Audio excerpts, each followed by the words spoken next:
Call the meeting of the Board of Zoning Appeals for March the 1st, 2022 to order, please. One of the members of the board is going to be just a minute or two late, but we will go ahead and get started. Got some preliminaries to do. Call the roll, please. Kevin Skaggs. Wes Summers. Bill Burkhalter. Approval of the minutes from the regular meeting of January the 4th, 2022. Anybody have any changes? Had a chance to read them? I don't.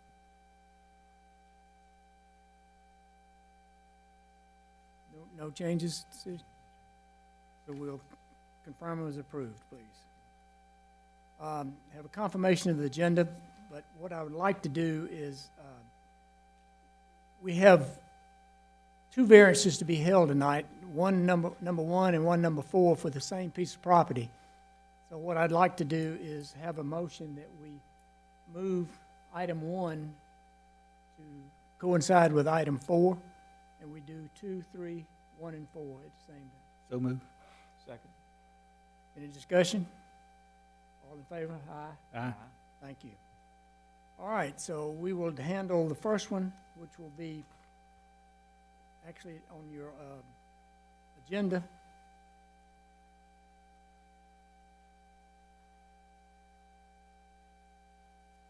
It is, find it, here we go. Item 6, which is on the agenda, but it's really item number 2 as far as the variance is concerned.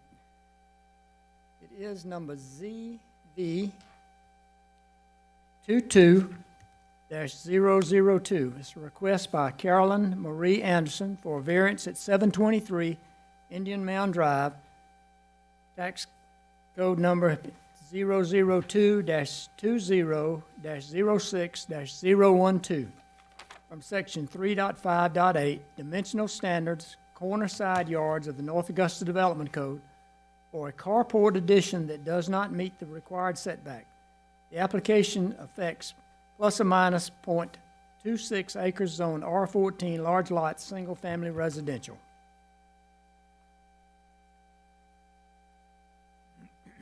I will now open the public hearing for the purpose of to receive public comment on the application. And first I'll ask Mr.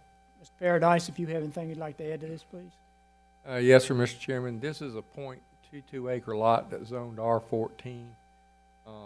The applicant is requesting a setback variance, in particular 3.5.8, where the section covers side yard setbacks. And where a side yard abuts a street, basically a corner yard or on a corner lot, the minimum side yard shall be at least 50% of the front yard required for the lot. And this is zoned R14. The front yard setback is 25 feet. So the side yard abutting the street would be 12.5 feet, or half of 25. The applicant, this is an existing neighborhood, is in Hammond Hills. I think it's probably built in the 50s or so. And she wants to add a attached carport to her house. The distance, proposed carport, she's got an existing driveway there, and the minimum distance, and it'll be at an angle, but the closest she's asking to be to the property line, and this is to the property line, not to the curb, is 6.1 feet. And public notice was given in the North Augusta Star on February 9th, and mailing was sent out February the 4th, and it was also, property was also posted on February 9th, advertising this meeting. And I do know that it was there because a neighbor sent me an email and asked me what it was about. Thank you, sir. Let the record show that Mr. Newman is now present. Sorry for my late.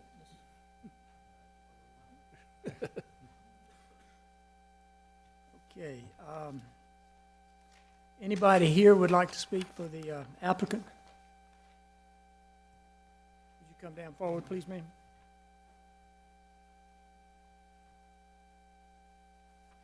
Would you raise your right hand? You swear to tell the truth, the whole truth, and nothing but God, you so help you God. I do. State your name and address, please. My name is Carolyn Marie Anderson. My address is 723 Indian Mound Drive, North Augusta, 29841. And I just wanted to introduce myself. I am the applicant. So all I am asking for is just the few extra feet to add a single car carport. There is not enough room to add a double carport or even a garage. So this would help greatly to, from the elements as well as protection for the vehicle, and to access the entry into the house easier as well. And so I just thank you for your consideration, and I look forward to, when the renovations are completed, moving over here and being a resident of North Augusta. Thank you. Any questions? Thank you.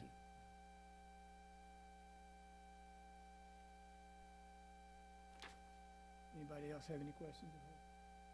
I don't. Anybody else like to speak for or against this project? Mr. Chairman, Yes, sir. it was in the packet, the survey, Ms. Anderson had done. I've got it up on the screen Right. in case that might help y'all. I do have one question, Ms. Anderson.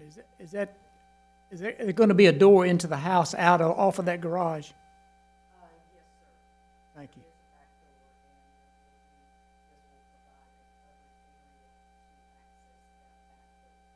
And it's going to be attached to the house? Yes, sir.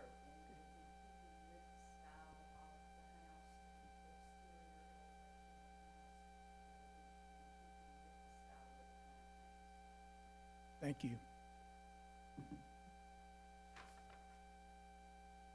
Anybody else have any other questions? I don't. Then I will declare the public hearing closed. And we will hear the question.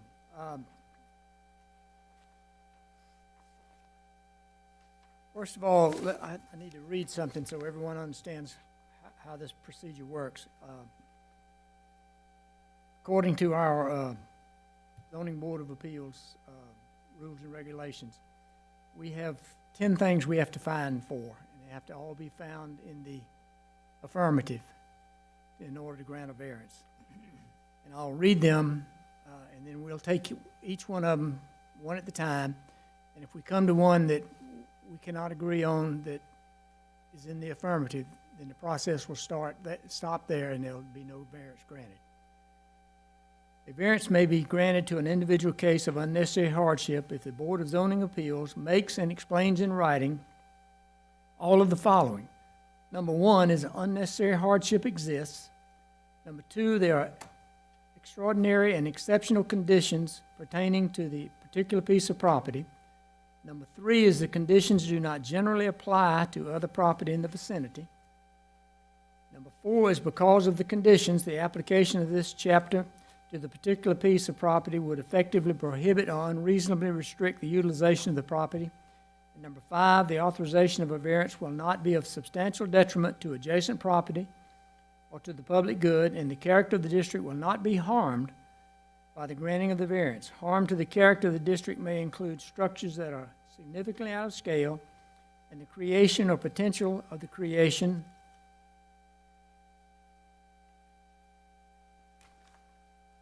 of excessive noise, light, traffic, or incompatible late-night activities. Number six, in the approval of the application for a variance from the provision of Article 13, signs regulating the height, appearance, and location of sign, the board of this one doesn't apply because no signs involved. Number seven, the Board of Zoning Appeals may not grant a variance, the effect of which would be to A, allow the establishment of a use not otherwise permitted in the zoning district, B, to extend physically a non-conforming use of the land, or C, to change the zoning district boundaries shown on the official zoning map. Number 8 is if the unnecessary hardship is self-imposed by the applicant, the variance should not be granted. Number 9, the fact that the property may be utilized more profitable should a variance be granted shall not be considered a grounds for variance. And number 10, in granting a variance, the Board of Appeals may attach to it such conditions regarding the location, character, or other features of the proposed building, structure, or use as the board may consider advisable to promote the public health, safety, or general welfare.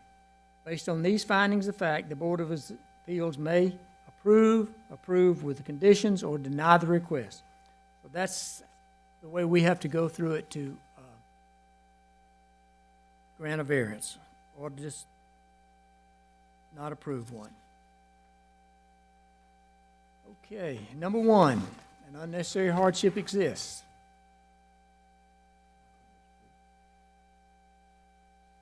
Anybody disagree with that? Good. We find it okay for that one. Number 2, there are extraordinary and exceptional conditions pertaining to the particular piece of property. The applicant states that the first 20 feet of the property is currently paved and would require infill landscaping. No, you got it I'm wrong. sorry, Mr. Reading- Chairman. Reading I the think- wrong one. yeah. Uh-oh, where am I? Oh, gosh, I'm on the first one. No wonder it looks so bad. I apologize. Here it is. I was wondering why we needed more landscaping. Oh, here we go. I'm gonna check number 1 off on this one, so, on the first one, you already got check marks, so good. Okay, number 2, the extraordinary, exceptional condition pertaining to the particular piece of property. The applicant states the location of the property is unique in that it is situated on a curving corner and that extra feet are needed to accommodate the single carport covering the existing driveway. I went out and looked at it, and that's a very true statement, the way that curve goes around. Yeah, I am too. Good with that one? Okay. Number 3, conditions do not generally apply to other property in the vicinity. The applicant states that the surrounding homes have existing carports and garages and are not on a curving lot. Well, there's a lot of carports and garages in Hammond Hills, I know that. And this, I have no problem. I'm good. You good with this one? Number 4, because of the conditions, the application of this chapter to a particular piece of property would effectively prohibit or unreasonably restrict the utilization of the property. No. Good with that one. I'm good. Number 5, the authorization of a variance will not be of substantial detriment to adjacent property or to the public good, and the character of the district will not be harmed by the granting of the variance. Harm to the character of the district may include structures that are significantly out of scale and the creation or potential for the creation of excessive noise, light, traffic, or incompatible late-night activity. I don't think any of that's happening. Good. Number 6, about signs. That one's not applicable. Number 7, the Board of Zoning Appeals may not grant a variance effect which would be to A, allow the establishment of a use not otherwise permitted in the zoning district. Single-family residents are allowed in the R14 large lot single-family residential zoning district. B is to extend physically a non-conforming use of the land. The variance does not extend a physical non-conforming use of the land. And C, to change the zoning district boundaries shown on the official map. And this application does not do that either. Find that one okay. Okay. If the unnecessary hardship is self-imposed by the applicant, the variance should not be granted. The applicant states that the hardship was created by the age of the subdivision and existing layout. Kind of weird, it is on a curve too. Yeah, she's on the curve also. Number 9, the fact that the property may be utilized more profitable should a variance be granted shall not be considered a ground for a variance. Staff notes that the fact that the profitability is not the primary purpose of the request. I agree with that. Yes.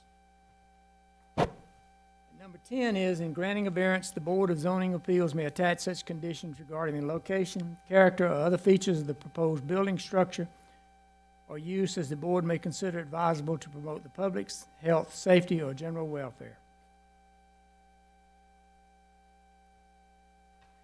I don't see a need to put any conditions on it. Don't either.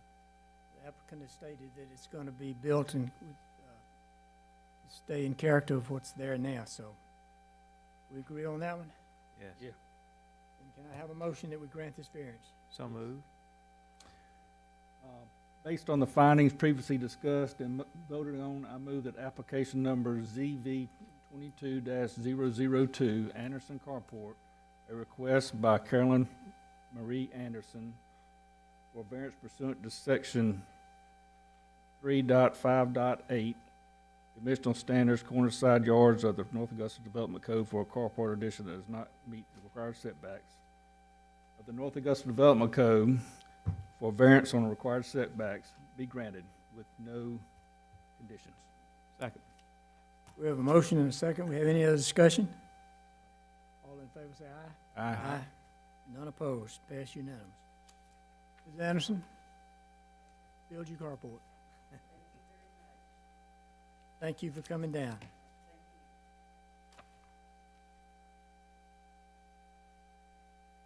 Okay. The next one is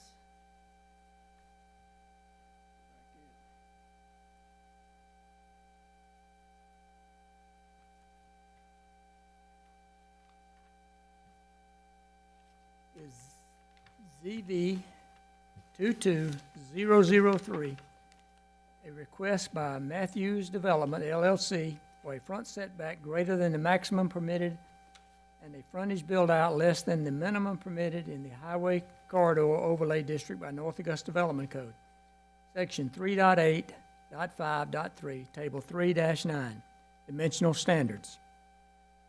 The request affects a proposed restaurant on plus or minus 2.01 acres located along Edgefield Road, a portion of TPN 011-07-01-003, Zone General Commercial.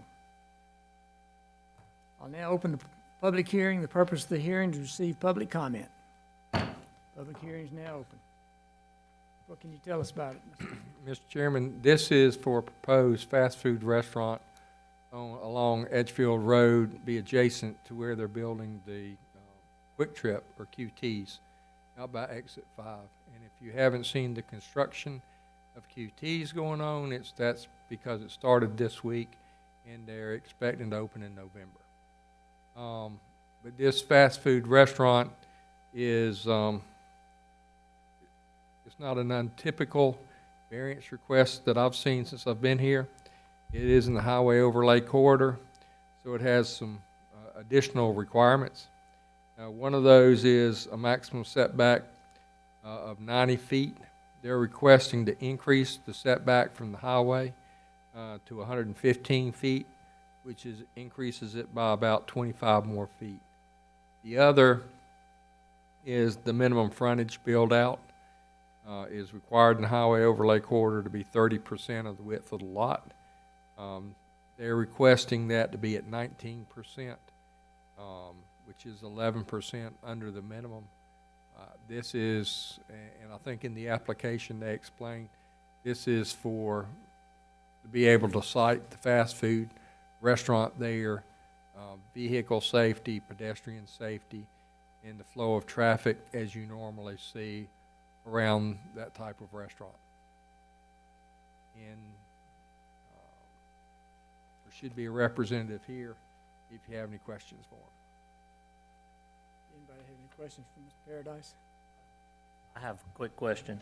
If that lot that they have, that they were gonna build on, if it was, there you go, if it was straight, I ain't gonna mess with me.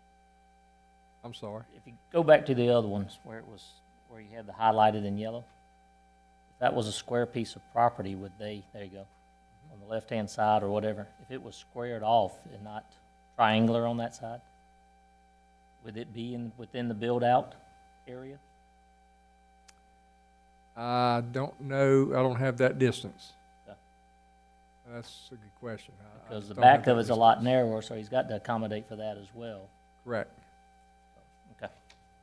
Thank you. But if I looked on one of these maps, that, in order to square it up, he's taking a piece of a lot just for future development. Didn't I see that on something? Showed future development on that particular little corner.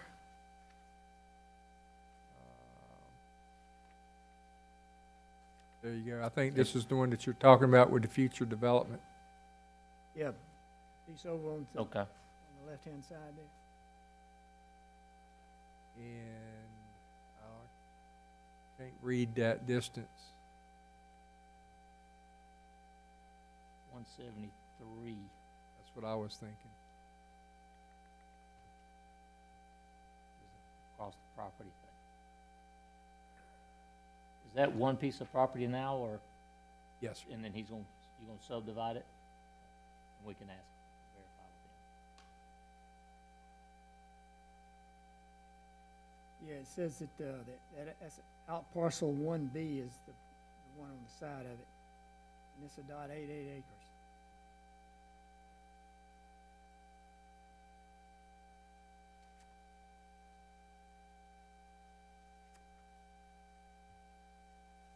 Any other questions of Tony?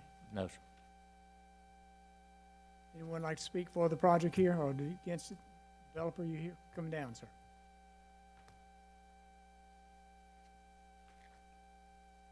Raise your right hand, please. You swear to tell the truth, the whole truth, so help you God? Yes, sir. State your name and address, please. My name is Jonathan Aceves. I reside at 236 Ellis Street in Augusta, Georgia. I'm the real estate broker representing Matthews Development. We also represented the seller who sold the property to Quick Trip last year. I'm here What to- can you tell us about it? You guys are familiar with the Quick Trip development. When the property sold to Quick Trip really only needed a portion of the property, so it was subdivided and there were two remnant pieces. So you see the remnant that's in the rear, it's likely the hotel site or self-storage or something of that nature would be what normally is done with a remnant, with a second row out parcel, as we call it. This other remnant, the 2-acre remnant, the developer that's got it under contract now has a retail user who's going to take that 1-acre out parcel. The site has some major topographical challenges, which would explain some of why the site is strangely shaped and contoured.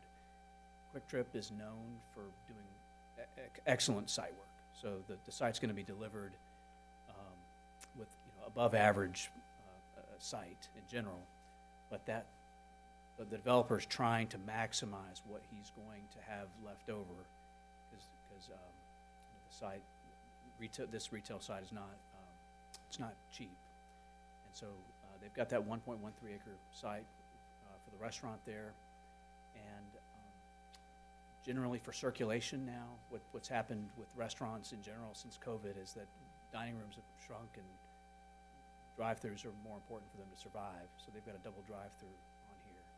So restaurants in general have shrunk, and many of the restaurants, the traditional restaurants with large dining rooms, are no longer expanding or have closed down. So in general, I think you'll probably see more applications like this from restaurants that are taking your out parcels at exit 5 or exit 1. And then they've got that small remnant over there. That triangle piece is going to be a challenge to develop. They've got some interest from some solid retail users that are interested in taking that corner or that triangular piece there. Any questions? No. Bill?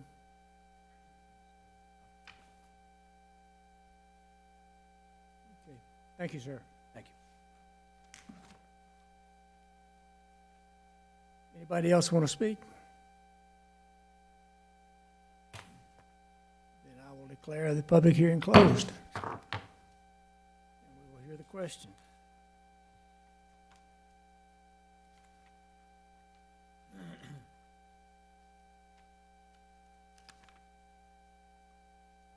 Again, we have to find for the 10 items. Since I've already read them once, I won't read them again. And we'll go through them item by item and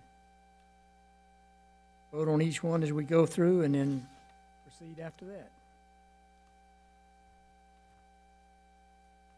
Number one is unnecessary hardship exists.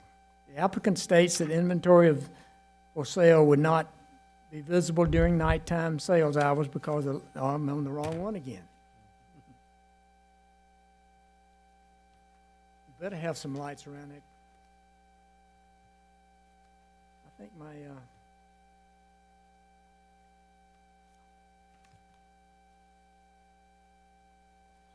yeah, it's not in order.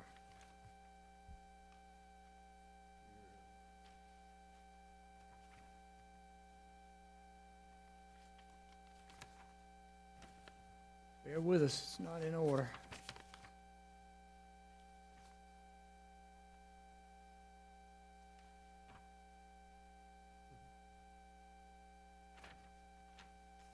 You got it, Bill?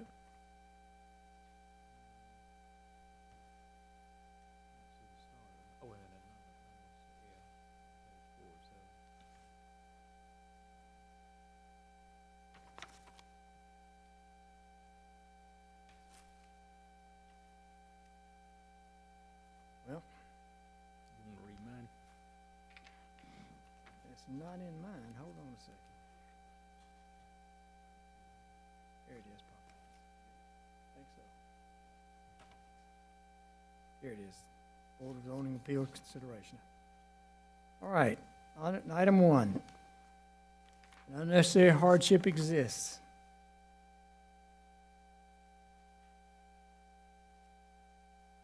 What do we think about that one?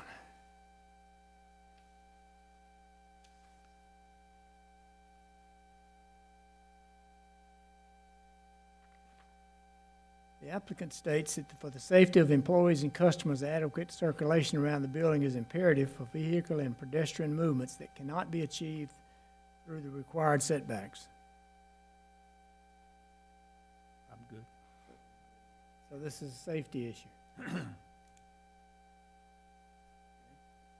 There are extraordinary and exceptional conditions pertaining to this particular piece of property. The applicant states that as part of Quick Trip's overall development of a site, a deceleration lane and shared access will allow for a seamless transition between the properties. The proposed layout is based on the previously approved site plan designed for Quick Trip. And my question is that a previously approved site plan for this particular Quick Trip that the Correct. city's already done? Yes, sir. Okay. I think that's okay because I'm it's a good. safety issue again. Number three, the conditions do not generally apply to other property in the vicinity. The applicant states that much of the surrounding property is undeveloped or residential, which does not require the same level of vehicle servicing. I'm good. Number four is because of these conditions, the application of this chapter to the particular piece of property would effectively prohibit or unreasonably restrict the utilization of the property. The applicant states that if the setbacks were adhered to, the drive aisles would be compromised and impact safety. Similarly, a site plan with the 30% minimum frontage built out would not be wide enough to handle vehicular circulation around the building and impact the surrounding roadway. I'm good. That also. The authorization of a variance will not be of substantial detriment to the adjacent property or the public good, and the character of the district will not be harmed by the granting of the variance. Harm to the character of the district may include structures that are significantly out of scale and the creation or potential for the creation of excessive noise, light, traffic, or incompatible late-night activities. The applicant states that the request does not pose any detriment to the surrounding properties or future commercial development, and the proposed site plan will be cohesive with the overall development of the Quick Trip property. I'm good.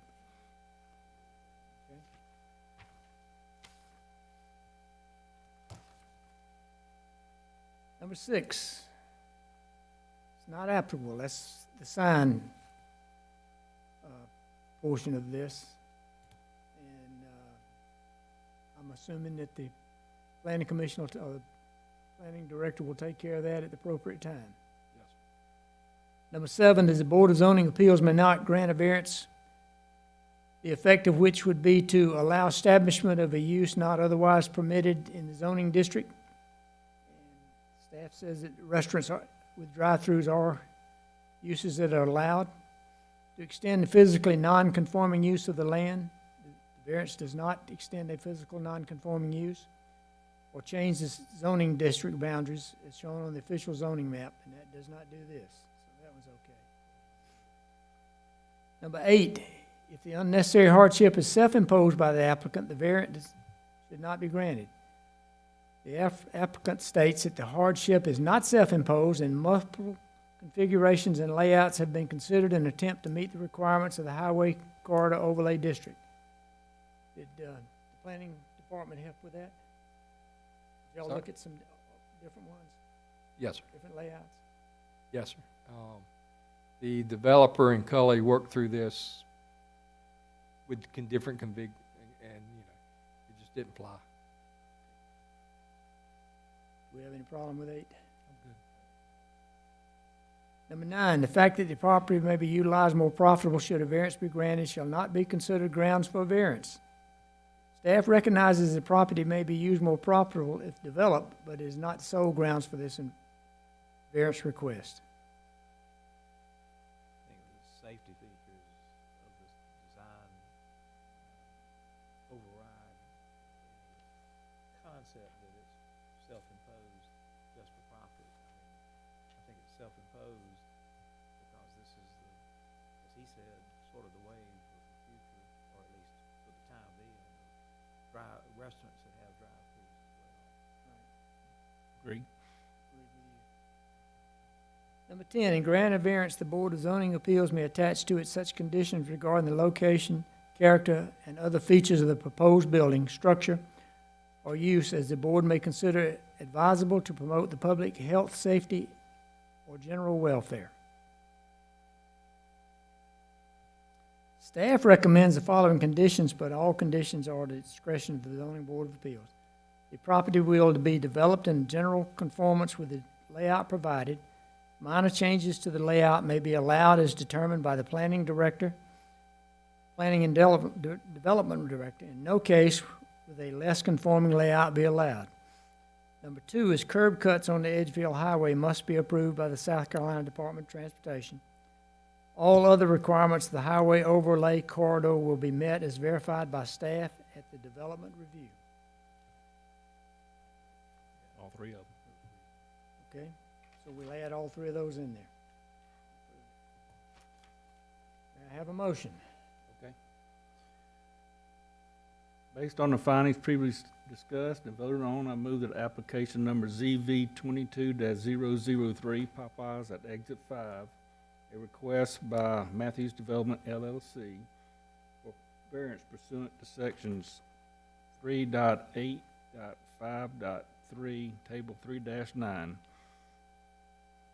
dimensional standards for the Highway Corridor Overlay District maximum setback, and section 3.8.5.3, Table 3-9, dimensional standards for the Highway Corridor Overlay District minimum frontage build-out of the North Augusta Development Code for variance to the maximum setback and the minimum frontage build-out be granted with the following conditions. And there are 3. Property will be developed in general conformance with the layout provided. Minor changes to the layout may be allowed as determined by the planning and development director. In no case will a less conforming layout be allowed.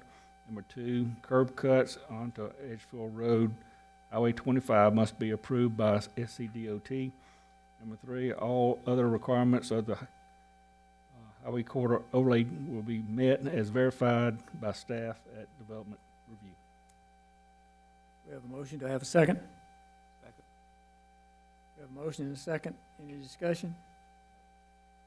All in favor, say aye. Aye. Pass unanimous. Thank you, sir. Appreciate business coming to North Augusta.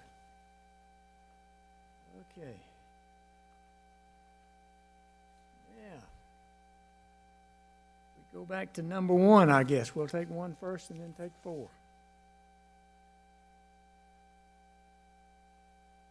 This is a request by S&H Enterprise represented by JLA for the variance from section 3.8.5.8.5, front setback landscaping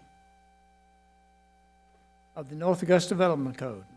The application affects a proposed car dealership on plus or minus 16.54 acres located at 5425 Jefferson Davis Highway, TPN numbers 013-15-02-001 and 013-20-03-004, zone thoroughfare commercial, and within the Highway Corridor Overlay District.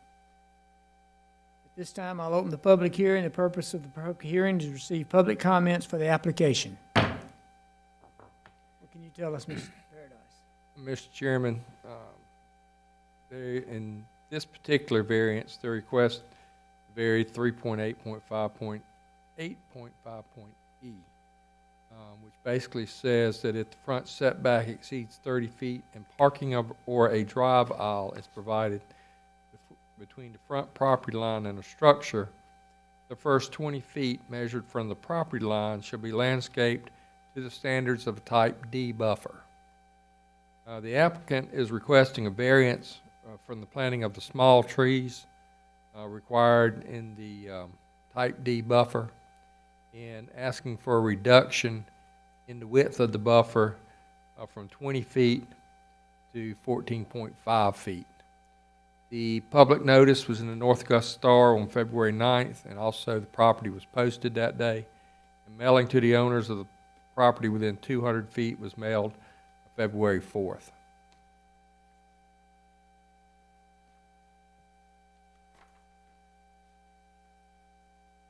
Any questions of Mr. Paradise? Yeah. Anyone here would like to speak for the project? Yes, ma'am, come down.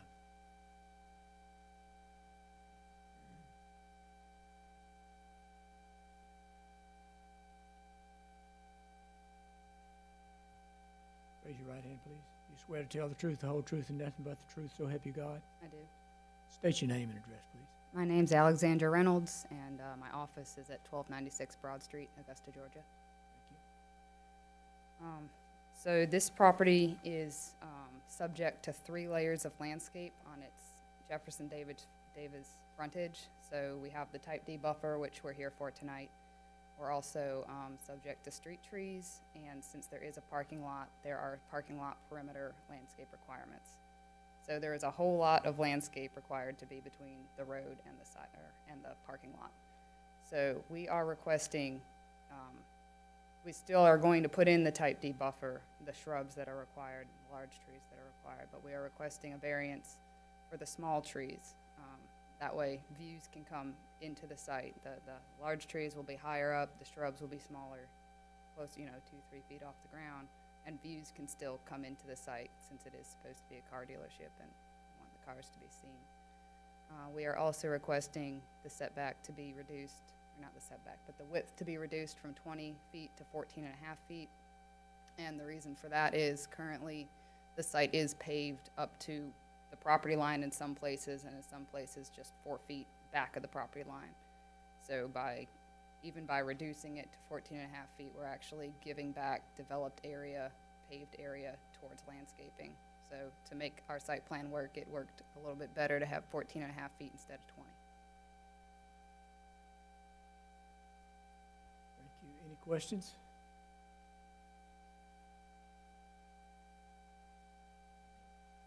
I just wanted to go back for a second to the first idea. I just want to make sure I understood what you said. You're wanting to put in smaller trees for the improved site of the other improvements, is that correct? The type D buffer requirements have standards that include large trees, small trees, and shrubs. So we are proposing to put in the large trees and the shrubs in the quantities that they are required, but we're asking for permission to not put in the small trees. Roughly how many small trees does that eliminate? It would eliminate 22. That's all the way across both, the entire front. That's correct. There are, I think it's on the,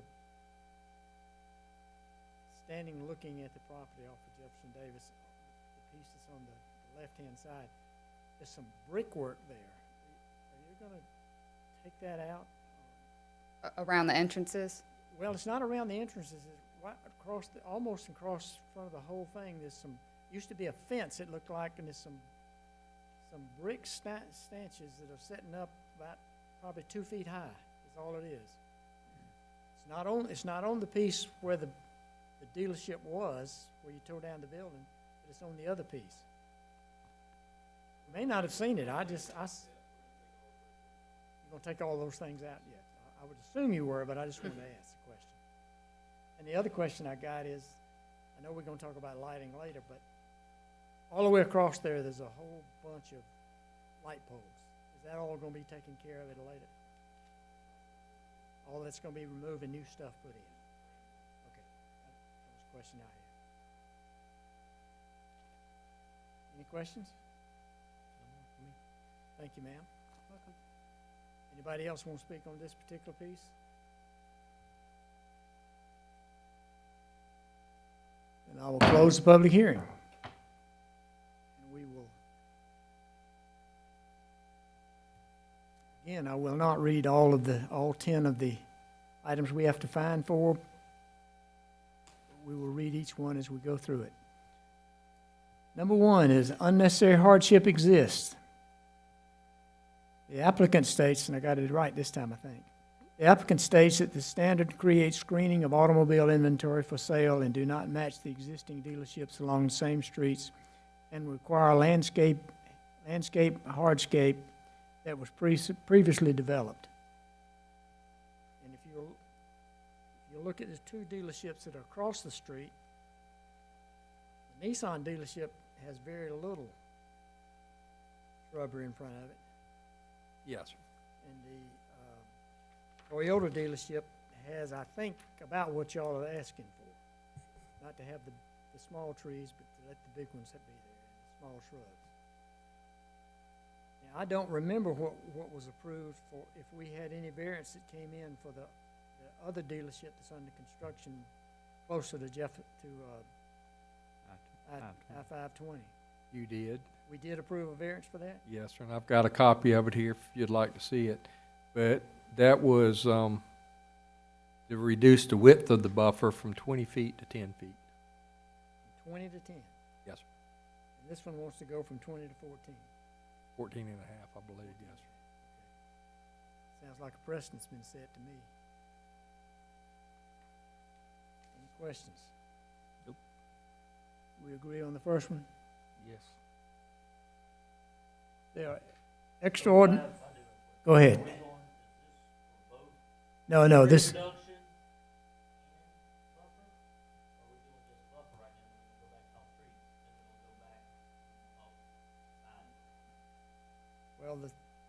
go ahead.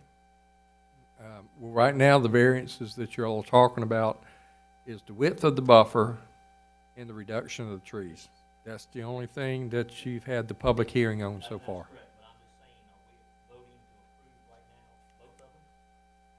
That's Yeah, up to you. it's, yeah, if you got questions about the buffer, or if you got questions about the trees, yeah, that's what we're doing. All right, number 2, there are extraordinary, exceptional conditions pertaining to this particular piece of property. The applicant states that the first 20 feet of the property is currently paved and would require infill landscaping.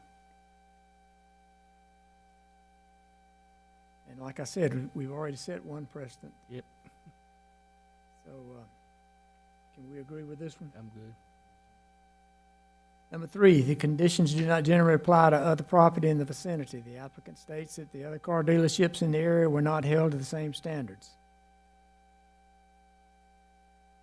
I'm not sure how the the Nissan one got by with all that, with no shrubbery. Well, So this particular ordinance came into effect on December 1st, 2008. The Nissan was originally built in 2007, according to the records I looked up today. Did you happen to look at the Toyota dealership either? The Toyota dealership had an addition in 2011, and out of that, they were required to put a 15-foot Type D buffer in.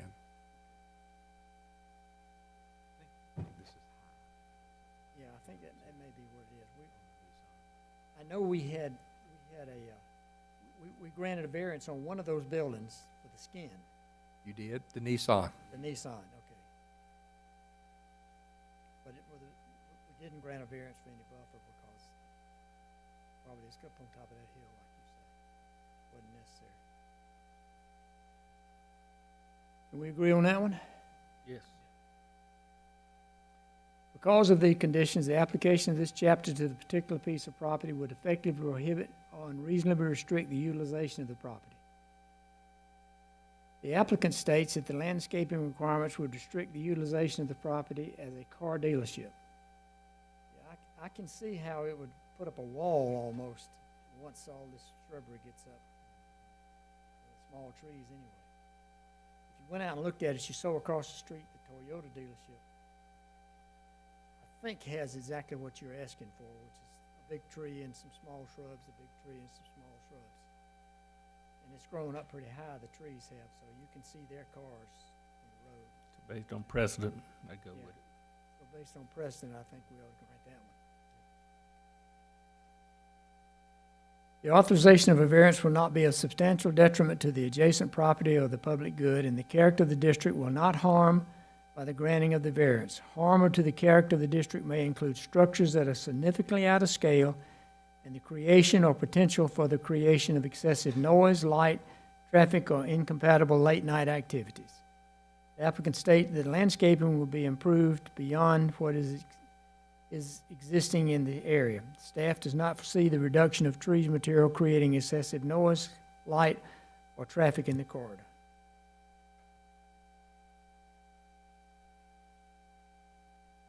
Anybody got any problem with that one? Okay with me.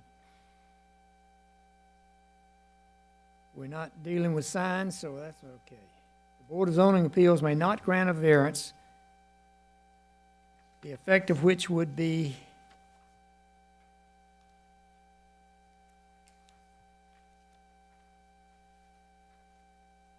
to allow the establishment of a use not otherwise permitted in the zoning district. Automobile sales and repair is allowed in the thoroughfare commercial zoning district.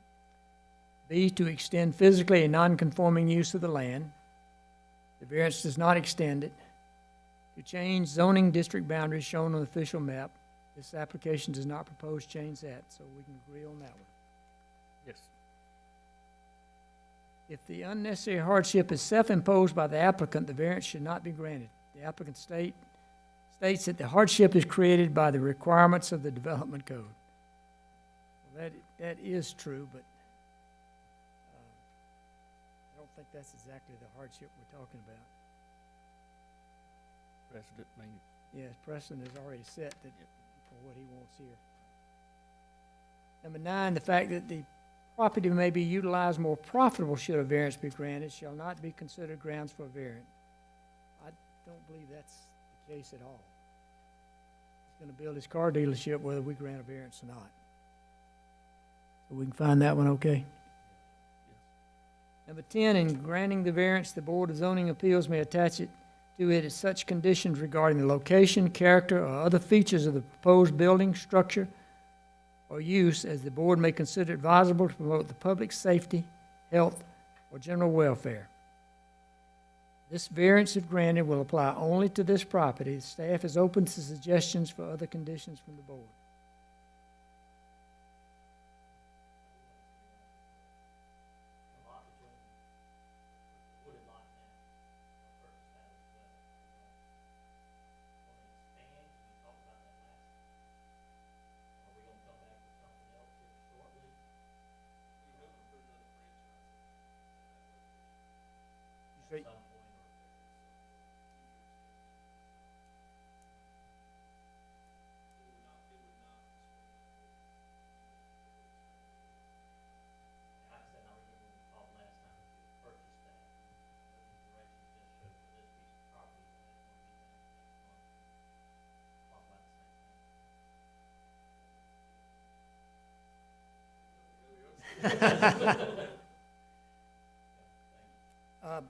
I got a question of Tommy.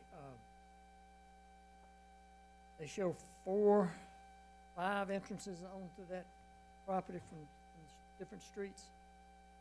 Will all those be there? Do you know? This will give you an idea of what they're proposing. Okay, you are closing one of them. Yep. You're closing 2 of them, it looks like.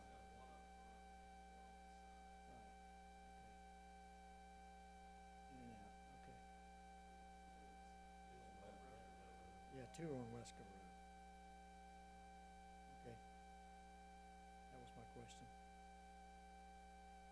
So do we have any conditions? I don't think we have any conditions, do we? So, may I have a motion, please? Yes.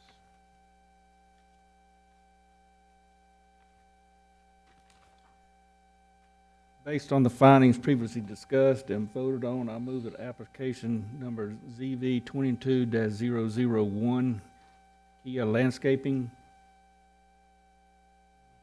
a request by S&H Enterprises and JLA for variance pursuant to section 3.8.5.8.5 front setback landscaping of the North Augusta Development Code for variance to the front setback landscaping and front setback. Be granted with no conditions. Can we change that to no additional conditions? Yes. We have a motion and do we have a second? Second. We have a motion and a second. Any other discussion? Who All in favor? made the second? Ms. Burkholder.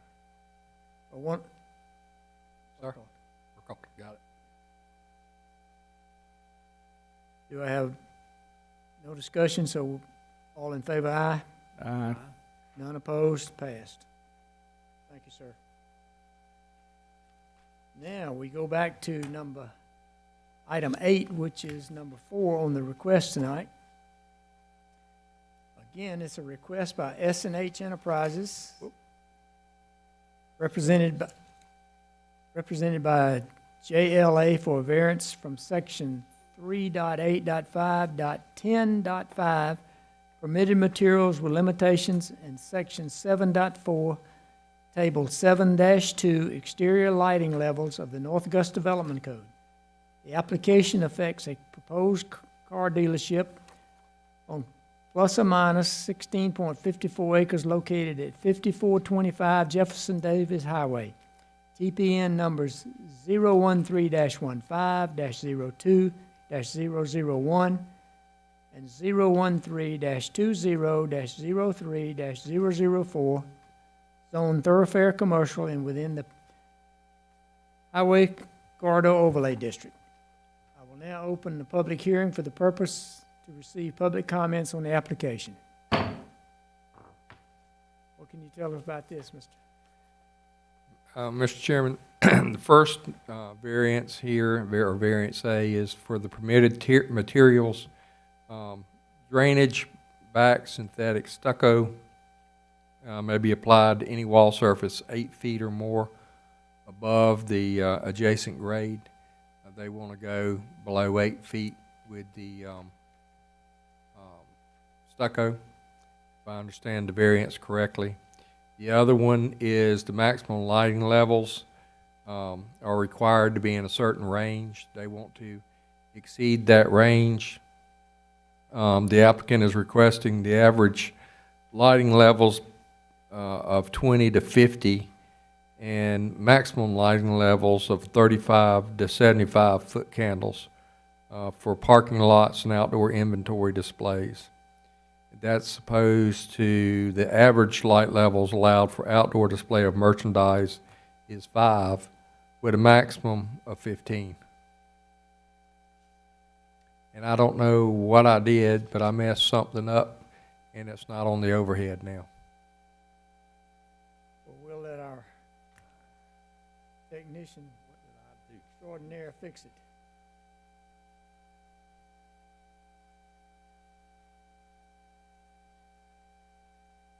He's a magician. Thank you.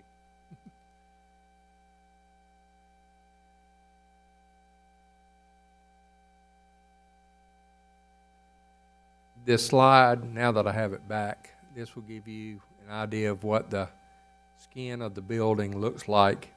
And I would say that JLA has worked extensively trying to make this fit into the overlay requirements.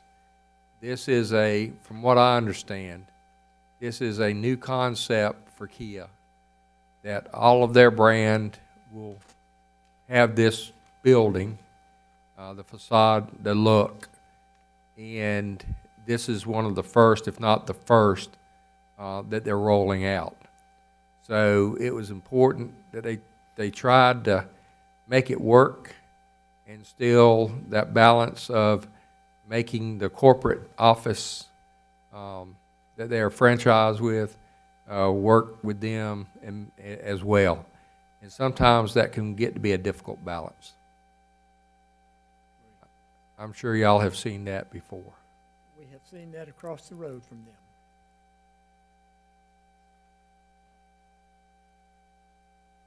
Any questions of Mr. Paradise? If you can't answer, I'm sure one of the gentlemen up there can. Stucco all the way around, or is it just the front facade? I believe it's stucco and glass, but they can, Okay, I'll save those for them. yeah, yes, sir. Anybody like to speak to this project, please?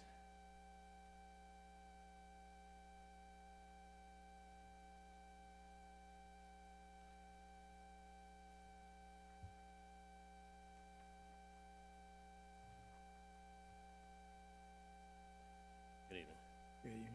You swear to tell the truth, the whole truth, and nothing but the truth, so help you God. I do. State your name and address, please. Lee Dorn What's your address, sir? is 1296 Broad Street, Okay. Augusta, Georgia. Thank you.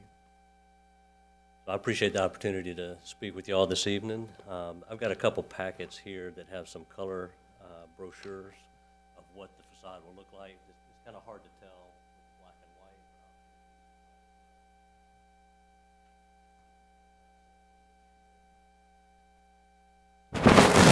Thank you, sir.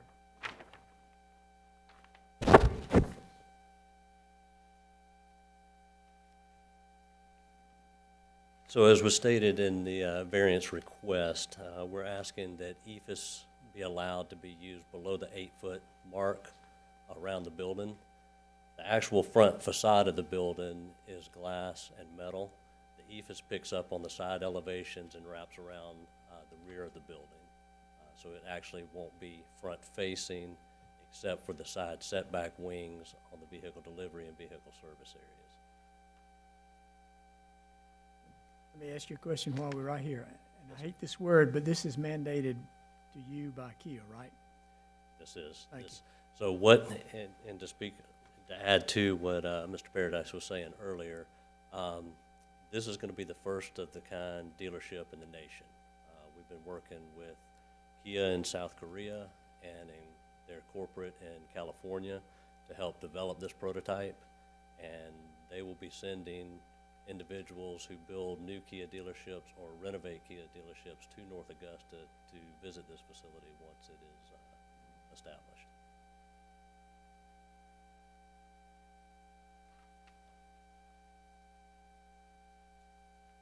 It's a beautiful building. Yes.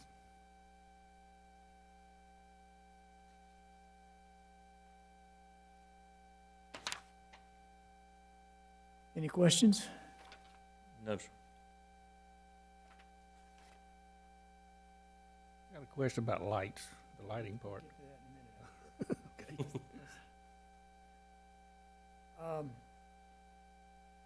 As I think I stated earlier, we had the same situation with the Nissan building.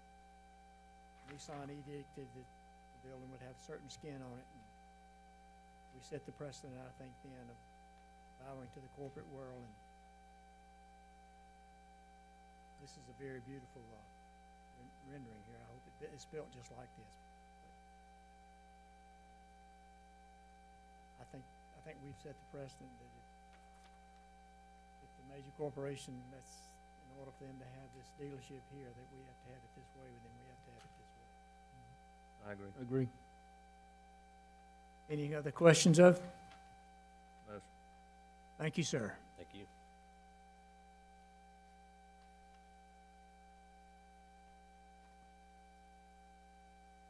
Now, when do we talk about the lighting? Talk about it now? Yes, Okay. You want to tell us about it? You told us a little bit about it. I did. Well, thought I told you, anyway, the maximum lighting levels are, I don't have a slide for that one, but the maximum lighting levels for a, outdoor display of merchandise is 5 foot candles with a maximum of 15. Or the average light levels is 5 and the maximum of 15. The applicant's requesting average lighting levels of 20 to 50 foot candles, and with a lighting levels of 35, 75 foot candles for the maximum.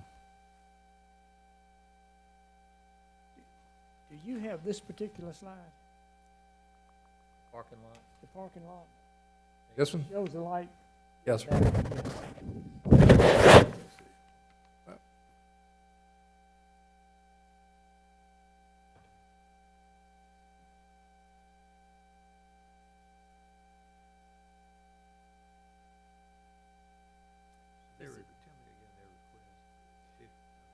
They're asking for a average lighting level of 20 to 50 foot candles. Right. Okay. And a maximum lighting level of 35 to 75 foot candles. And that's for the parking lots and outdoor inventory display areas. Our chart, when I look at it, the average light levels allowed for the outdoor display of merchandise, average is 5 with a maximum of 15. Don't we have a pole height allowance or limit? We did something to the Not new sure. Walmart. They requested At exit 5, some yeah. tall, Taller lights or Yeah. taller poles. And this may be where the applicant can shed some light to you, Yeah. Mr. Chairman. can you come down, please? I think we could, certainly put a condition on there that they be downward, so that whatever y'all want to do, but one of the options I believe you would have would be downward directed light to reduce the light pollution, as they call it, that goes up in the air at night. That's what we did before. You raise your right hand, please. You swear to tell the truth, the whole truth, and nothing but the truth, so help you God. I swear to tell the truth, the whole truth, and nothing but the truth, so help me God. Thank you. State your name and address, please. It's Clay Blanton. It's 1296 Broad Street. Talk to us about lighting. About the lighting, yes, sir. So the maximum height for poles that's required by North Augusta is 25 feet, and we're only asking for 20 feet. The HIA requires it to be 20 feet. Are these down, They are downward facing, and they'll have shields on them to block the light. The ordinance was written in 2008, and that was before LED lighting, and I mean the technology is astronomically better now, and the light is all aiming down. The light pollution is very minimal. We've got photometrics on all the lights surrounding the areas and the adjacent lots, and there's not going to be any light bleed or anything. And it's extremely uniform. It looks as it's going to be really good lighting. So that was my question, is I thought 2008, a lot has happened with LED lighting A lot. over the last several years. And if it 2008 had, may be out of date. and if it had anything to do with power saving, not trying to spend put too much power out there. I mean, the LED light's so much more efficient from what it was in 2008. I mean, it really was non-existent in 2008. So City we're looking at North- 10% of the amount of power light this as it would to the equivalent in 2008. The city of North Augusta and Dominion Electrical right now in the process of replacing every street light with LED lights. I'm doing some design for that as well. I assume there's a safety issue also. The better the light, the less likelihood of bad players, I guess. I think there has been some, I haven't personally seen this, but there's been some issues of vandalism and theft at adjacent properties. What about interference with trees, or, you got her asking for tree thing, and you got light poles, and they ain't gonna be sharing the same island or anything, or out there? We do a lot of coordination. So what standard are you referencing the lighting complies with? The international, can't remember off the top of my head, International Engineering Society. They set lighting levels that they recommend for certain applications, and car dealerships is That was one of them, things yeah. I have to admit, this is one area where we know very little about. So is that association referencing the International Building Code? It's the International Illumination Society. So it's a task force put together of electrical engineers to give recommendations for light levels for different activities. And this is what Kia has based their guidelines on for light levels in different areas. So they have different areas within the site. You have your general merchandise area, you have your high-end area, you have customer parking. All of those have different variables to them. And so the request that we were asking for was kind of the average of what the Engineering Illumination Society recommends, which falls in line with what Kia's guidelines are for inventory display, for safety, use of the site, circulation, everything.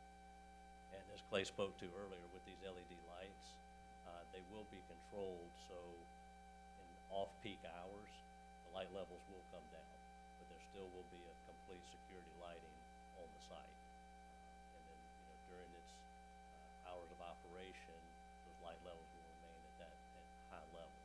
But the light pollution is basically non-existent, because it will not go outside of the property line. So as you're driving by, it's almost like there's a shield there. You're seeing everything inward focused on this site, so there won't be any distraction on the highway.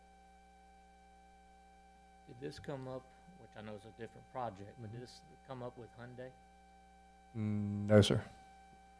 Now, I have to say that Hyundai was approved before I got here, I don't but remember. I don't Well, remember I it didn't, I coming didn't up. remember either, No, and I we know they're didn't. in the same family, and I didn't know if they're doing, they're making some of the same requirements, for Hyundai, or is this something we're gonna have to revisit with them when they get to that point? Or, I hate to kind of cross-reference, but I know they're all in the same family. That is a possibility. Now, Mr. Chairman, one thing I did do, because this is really new to me, we can talk light a little bit. It has gotten, they are much more into the weeds and have than I am. And so I reached out, what most common people do, I reached out to Dominion Energy and asked them, what is their recommended lumens for foot candles for parking lots and stuff. I reached out to Scott Neely. You may know him. He's the one that we work with, kind of the government contact. And what I found out was the power company really doesn't have a guideline that they could give us to go by. And he said what they do is they refer it to a consultant they have on contract that uses these standards to determine the right lighting source. So I'm not being very helpful, But that's the answer we got when we reached out. Well, it's not just a parking lot, it's for display. And that's the difference. Yeah. When you read, the ordinance, it does Right. say outdoor merchandise display, and there is parking lot. And we've had several in-depth conversations about what is a parking lot, what is inventory display, particularly when you're dealing with a business whose model is all exterior display. And, how do you make sure that, we have an even playing field? I would also hope that the city is going to, in the rewrite of the new development code, they're gonna have some experts look at this. We are. Okay. Variance applications gives us an insight as to what needs to be looked at. Good. Very good. Any other questions of these two gentlemen? Thank you, sir. I'd just add that,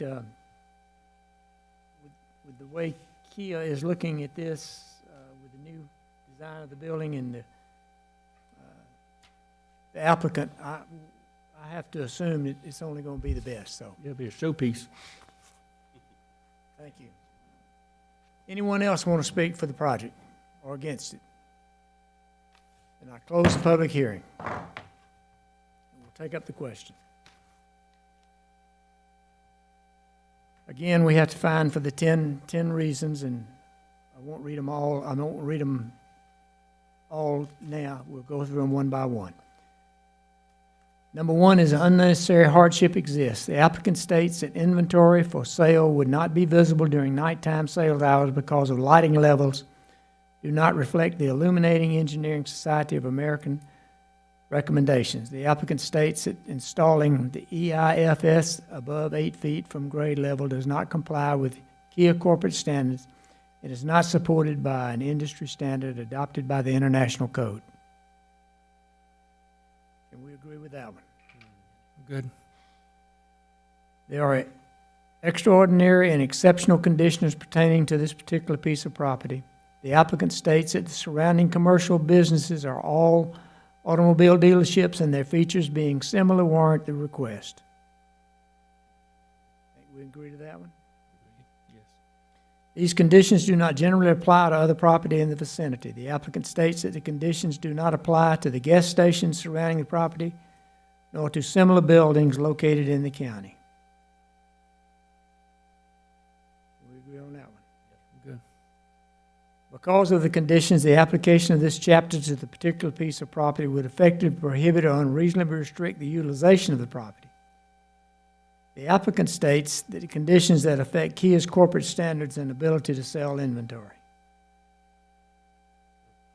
I think we can agree on that. Good.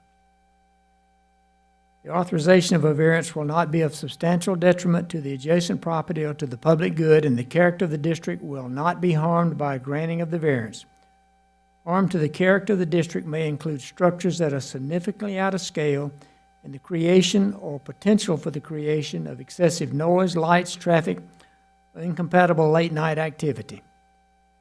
The applicant states granting the variance would not be a substantial detriment to the adjacent property since so many are car dealerships nearby.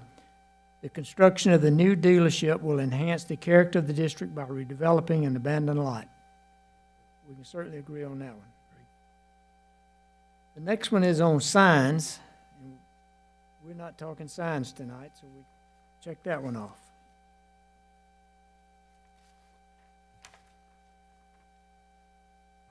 Number 7, the Board of Zoning Appeals may not grant a variance in effect which would be to A, allow the establishment of a use not otherwise permitted in the zoning district. We aren't doing that. To B, extend physically a non-conforming use of land. We're not doing that. And to C, change zoning district boundaries shown on the official zoning map. We're not doing that. If the unnecessary hardship is self-imposed by the applicant, the variance should not be granted. The applicant states its hardship is a requirement of the development code. Yeah, we agree with that. The effect that the property may be utilized more profitable should a variance be granted shall not be considered ground for a variance. Staff notes that the fact that the property may be utilized more profitable is not the primary purpose of this request. We can agree with that. And 10, in granting a variance, the Board of Zoning Appeals may attach to it such conditions regarding the location, character, or other features of the proposed building, structure, or use as the board may consider advisable to promote the public health, safety, or general welfare. This variance, if granted, will apply only to this property. And again, staff is open to suggestions for the conditions of the board. I can't think of any that we need to add. Can any of you? So, having gone through these, can I have a motion, please? Yes. Based on the findings previously discussed and voted on, I move that application number ZV 22-004, Kia Materials and Lighting, request by S&H Enterprises and JLA for variance pursuant to sections 3.8.5.10.5, prohibited materials with limitations, and sections 7.4, table 7-2, exterior lighting levels of the North Augusta Development Code for variance with materials and the lighting levels be granted with no additional conditions. We have a motion. Do I have a second? Second. Second by Mr. Newman. We have a motion and a second. Any discussion? Motion. All in favor, say aye. Aye. Passed unanimous. Again, Mr. Hodges, thanks for being in North Augusta.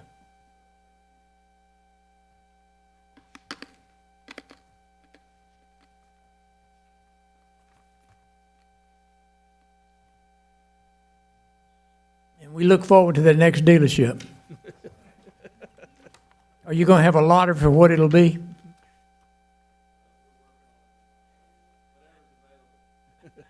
We appreciate you being here. Thank you. Thank you. So we have a lottery of what it's going to be. Do we have any other business to talk to you about tonight? Do I have a motion we adjourn? Yes. So move. Meeting adjourned.